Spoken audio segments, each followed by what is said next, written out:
Friends, आज अपने topic करेंगे शाहजहां। ठीक है, इससे पहले अपने जहांगीर का किया था और आज जो अपना टॉपिक होगा वो होगा शाहजहां काल का। ठीक है, स्टार्ट करें अपने शाहजहां। मुगल काल में शाहजहां के समय में मुगल चित्रकला का, मुगल स्थापत्य कला का, ठीक है, मुगल स्थापत्य और वास्तुकला या मुगल स्थापत्य कला या वास्तुकला का स्वर्ण काल किस शासक के काल को कहा जाता था? शाहजहां के काल। किस काल को? मुगल शासक शाहजहां के काल को वास्तुकला या स्थापत्य कला का स्वर्ण काल शाहजहां के काल को कहा गया था। मुगल कला में जो चित्रकला था वो जहांगीर था, लेकिन यहाँ स्थापत्य और वास्तुकला है। ठीक है, अब शाहजहां के समय का एक ग्रंथ भी था, प्रसिद्ध प्रसिद्ध ग्रंथ शाहनामा। क्या नाम था उस ग्रंथ का? शाहनामा। ठीक है, और शाहजहां के समय में जो स्थापत्य व वास्तुकला का एक सुंदर उदाहरण था वो कौन सा था? ताजमहल। ठीक है, स्थापत्य कला या वास्तुकला का सुंदर उदाहरण कौन सा था?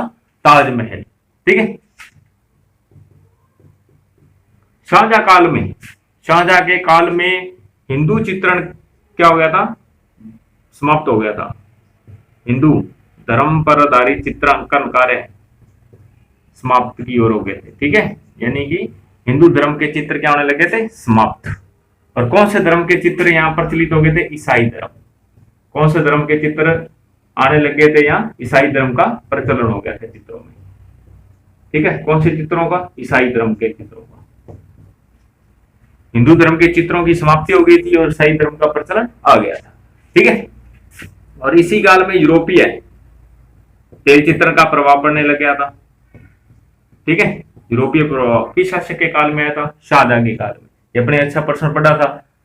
ठीक है, और भारतीय जहांगीर तुरंत यूरोपीय प्रभाव किस शासक के काल में था? शाहजहां के काल में। ठीक है, यही पढ़ा था अपने।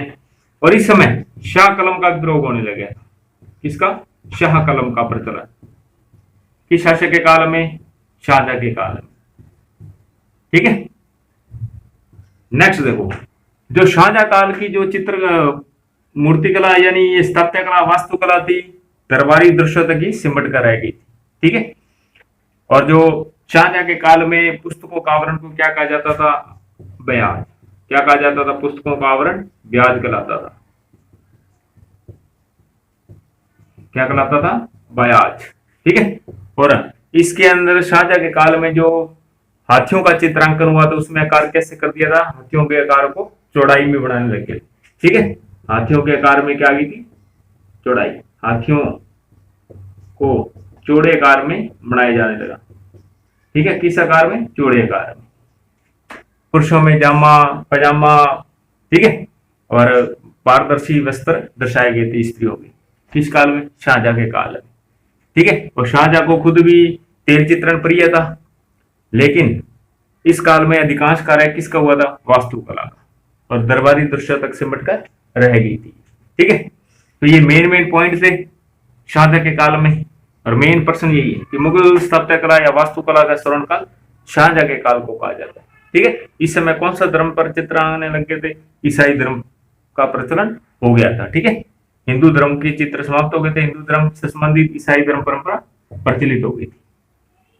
यूरोपीय तेल चित्रण प्रभाव आ गया था, शाह कलम का प्रचलन था, पुस्तकों का आवरण क्या कहलाता था? ब्याज। हाथियों के आकार कैसे हो गए थे? चौड़े आकार में। ठीक है, तो मेन में बात ही इसमें एक मेन अच्छा प्रश्न है कि स्थापत्य कला या वास्तुकला का स्वर्ण काल शाहजहां के काल को। नेक्स्ट करते हैं अपने औरंगजेब। मुगल चित्रकला का पतन किस शासक के काल में हो गया था? मुगल चित्रकला में औरंगजेब के काल में।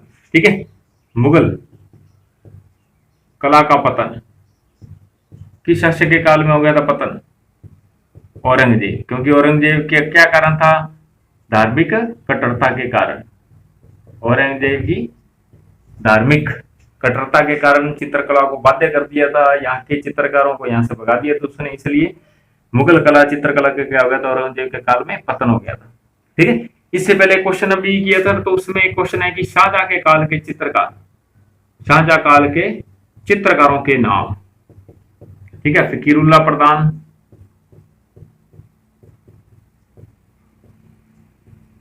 हाजी मदानी, चित्रमन, ठीक है। ये सब किस शैली के चित्रकार है? शाहजहां के काल में। कि शाहजहां के काल के दो चित्रकारों के नाम, तो दो नाम भी आ सकते हैं, ठीक है। तो दो नाम अपने को याद होने चाहिए, ठीक है। नेक्स्ट देखते हैं अपने, नेक्स्ट है मुगल काल के प्रमुख चित्र, मुगल शैली के प्रमुख चित्र, मुगल कालीन प्रमुख चित्रों के नाम। सलीम का जन्म, ठीक है। सलीम का जन्म किस काल का है? अकबर के काल का। किस काल से बनाया गया, किस काल में? अकबरकालीन चित्र है ये। और किस चित्रकार ने चित्रित किया था इस चित्र को? चित्रकार का नाम बताए भाई, केशु ने। किसने चित्रित किया था? केशु। तो ये इस बार ही आया था वर्ड में। सलीम का जन्म किस चित्रकार ने चित्रित किया? केशु ने, ठीक है। ये आया हुआ प्रश्न 2018-19 में आया हुआ, ठीक है। और इस बार आया था लैला मजनू वाला, हाँ ये भी आया हुआ इस बार ही तक, ठीक है। 19 में ये।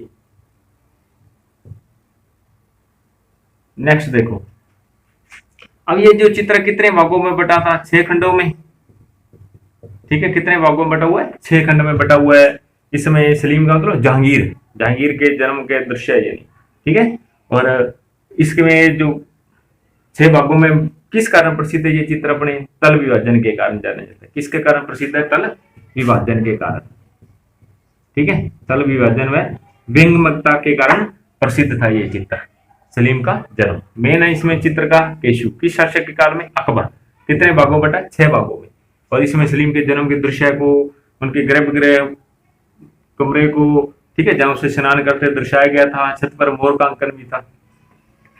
इसके बाद है जहांगीर के काल का, जहांगीर का सपना। जहांगीर का सपना ये प्रमुख चित्र है। ये किस चित्रकार ने चित्रित किया था और ये किस काल का है? जहांगीर काल का, नाम से पता लग रहा है, ठीक है। ये किस काल में बनाया गया था? जहांगीर काल, जहांगीर कालीन चित्र है ये। और किस चित्रकार ने चित्रित किया था? सपना हसन, ऐसे याद किया था अपने, ये पहले बताया हुआ। किस चित्रकार ने चित्रित किया था? अबुल हसन। किस चित्रकार ने? अबुल हसन, ठीक है। किस चित्रकार ने? अबुल हसन। कि जहांगीर का सपना प्रमुख चित्र किस शासक के काल में बनाया गया था? जहांगीर के काल में। किस चित्रकार ने? अबुल हसन ने। अब इस चित्र में क्या दर्शाया गया था? कि जहांगीर और ईरान के शासक दोनों को गले मिलते हुए, चेहरे के पीछे प्रभामंडल स्वर्ण लेप से चित्रित, ठीक है। और जो जहांगीर था उसको शेर के ऊपर और ईरान के शासक को भेड़ के ऊपर चित्रित था। और जहांगीर को कौन सी उपाधि दी गई थी? जहांगीर को नूरुद्दीन की, नूरुद्दीन, ठीक है। और इसको कौन सी दी गई थी उपाधि? नादिर उजमा। कौन सी उपाधि दी गई थी? नादिर उजमा। ये अपने कल पढ़ा था ये वाला प्रश्न तो, ठीक है। और इसको कौन सी है? नूरुद्दीन की। इसमें क्या दृश्य है? ईरान और जहांगीर के दृश्य को दर्शाया गया था, गले मिलते हुए, ठीक है। इसके बारे में लिखना अपने टिप्पणी में। नेक्स्ट देखते हैं अपने, नेक्स्ट है अपना कबीर व रैदास। कबीर व रैदास, ठीक है। प्रमुख चित्र है कबीर व रैदास। कबीर व रैदास प्रमुख चित्र। ये किस चित्रकार का चित्र है? किस शासक के काल में बनाया गया था? शाहजहां काल का। किस काल का ये? शाहजहां काली, ठीक है, शाहजहां काली। और किस चित्रकार ने चित्रित किया थे? से फकीरुल्लाह प्रधान ने। अभी पढ़ा था कि शाहजहां काल के दो चित्रकारों के नाम, फकीरुल्लाह प्रधान और हाजी मदानी। किस चित्रकार ने चित्र किया है? फकीरुल्लाह प्रधान ने चित्रित किया है, ठीक है। इसमें कबीर वरदास से कुटिया के बाहर बैठे हुए हैं, कपड़ा बुनते ध्यान मुद्रा में, ठीक है। और ये चित्र किस दृश्य में बनाया गया था? मटमैले रंगों में दिखाया गया था, जो बॉर्डर है नीले रंगों में चित्रित था, ठीक है। इसके अंदर की विशेषता भी लिखनी है अपने को, याद होनी चाहिए क्या करते दर्शाए गए थे, ठीक है। अब देखो नेक्स्ट, नेक्स्ट है दाराशको की बारात। दाराशको की बारात ये किसने चित्रित किया था? ये किस काल का? ये भी शाहजहां काल का। किस काल का है? शाहजहां काल, ठीक है। तो ये किसने चित्रित किया था? चित्रकार का नाम हाजी मदानी, हाजी मदानी, ठीक है। और किस पद्धति में किया था? टेम्परा पद्धति में। किस पद्धति में चित्र में रही? टेम्परा पद्धति में, ठीक है। दाराशको की बारात यानी कि जो दाराशको पुत्र था शाहजहां का पुत्र था दाराशको। इसके बारात का दृश्य था, दाराशको को घोड़ी के ऊपर, इनके पिताजी को अंगरखा पहने, ठीक है, हाथियों पर, और एक विवाह का दृश्य दर्शाया गया था। इसमें आतिशबाजी पटाखे इन सबको छोड़ते वो चित्र भी दर्शाया गया था, ये ठीक है, वास्तविक यथार्थ। तो ये तो थे मेन मेन प्रमुख चित्र, चारों चित्र हैं। इनमें से टिप्पणी या विशेषता भी याद होनी चाहिए। किस चित्रकार ने चित्र दिया? प्रश्न है कि शाहजहां काल के कोई दो चित्रकारों के नाम, दो चित्रों के नाम। तो ये दोनों चित्र कौन से हो गए? शाहजहां काल के कबीर दास और दाराशको की बारात। अकबर काल का एक कोई प्रमुख चित्र का नाम, सलीम का जन्म। जहांगीर के काल का कोई एक प्रमुख चित्र, जहांगीर का सपना। ठीक है, किस चित्रकार ने चित्रित? तो ये प्रमुख चित्र किसका है, किस काल का, उसका सारा वर्णन भी याद होना चाहिए। विशेषताएं, किसके अंदर क्या क्या वर्णन कर रहा है, ठीक है, विशेषता भी पता होनी चाहिए। अब है मुगल काल की सामान्य विशेषताएं। मुगल कालीन सामान्य विशेषताएं। मुगल काल की सामान्य विशेषताओं में अपने पढ़ा था, हिंदू धर्म के ग्रंथों का भी चित्रण हुआ था, रामायण महाभारत। इसके बाद शासकों, ऐतिहासिक घटनाओं के ग्रंथ भी थे, जैसे शाहनामा, तैमूरनामा, बाबरनामा।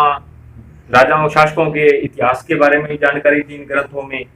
संतों व फकीरों के चित्र मुलाकात के बने थे, संतों और फकीरों के मुलाकात के चित्र, ठीक है। इसमें चेहरे ईरानी आधार पर तो बने थे 1.5 चश्म, बाद में कैसे बनने लगे थे चेहरे? 1 चश्म बनाए गए थे, ठीक है। और रंग कैसे थे? धुंधले, और बाद में शीतल रंगों का भी प्रयोग दर्शाया गया था, ठीक है। और इसमें लैला मजनू आदि घटनाओं के आधारित प्रेम कहानियों के आधार पर भी चित्र बनाए गए थे इस शैली में मुगल काल में, ठीक है। पशु पक्षियों का खूब अंकन था, प्राकृतिक दृश्यों की भरमार थी, शिकार करने के दृश्य थे, व्यक्ति चित्र खूब बनाए गए थे, संतों के, राजाओं के, रानियों के, इन सब के खूब चित्रांकन कार्य हुआ था, ठीक है। तो ये मेन मेन विशेषताएं हैं, इनको अच्छे से तैयार करें, ठीक है दोस्तों। तो ये अपना पूरा टॉपिक हुआ मुगल काल, ठीक है। सारे भी टॉपिक अपने आज कंप्लीट किए, नेक्स्ट टॉपिक करेंगे नेक्स्ट पार्ट में, ठीक है दोस्तों। नेक्स्ट कोई और स्टार्ट करेंगे नया टॉपिक। तो तब तक ये मुगल काल का सामान्य विशेषताएं, प्रमुख चित्र किस शासक का है, किस काल में किस चित्रकार ने चित्रित, और इसके अंदर की विशेषताएं पता होनी चाहिए, ये चित्र में क्या दर्शाया गया, ठीक है। तो इन सबको अध्ययन करें, ठीक है दोस्तों।